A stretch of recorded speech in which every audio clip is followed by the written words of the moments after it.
The Doc is In is sponsored by Amada Senior Care.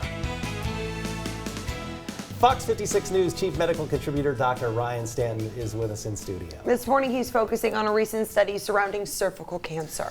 Yeah, so this is a very interesting, cervical cancer, very common cancer, especially in young folks. So one of the younger cancers that we see, but we've got a tool to fight it, and we're going to talk about that. A recent study found that cervical cancer is no longer the most common HPV-related cancer. The rates have dropped significantly since the release of the HPV vaccine. The human papillomavirus is the most common sexually transmitted infection and accounts for about 5% of all worldwide cancers. The HPV vaccine was released in 2006 as Gardasil. HPV is associated with 70% of all cervical and 90% of all anal cancers. Since the release of the vaccine in the U.S., HPV-associated symptoms and cancers have dropped 88% among teenage women and 81% among female young adults. An interesting finding in Scotland found that among fully vaccinated women, they had 0 cases of cervical cancer.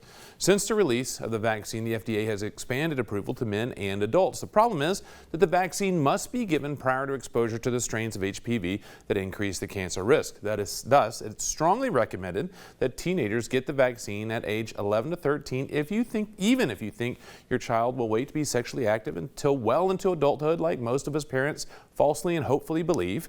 We have the chance to dramatically decrease the cancer burden among our children and especially among young women. And coming up, we're going to talk about how the risk of HPV is now taking the lead and which one has taken over as the first one and what we can do about that.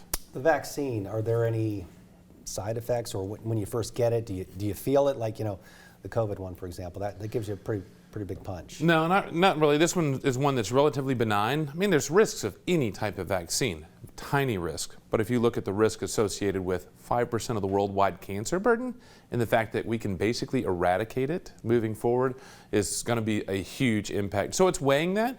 I find that especially with my wife being in internal medicine pediatrics, dealing with the pediatric side, that the hesitancy is often the concern about the fact that their child is not going to be sexually active for decades, but the prevention early is the thing to keep in mind.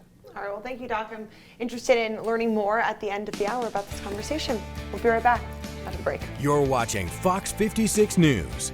Our home, your news.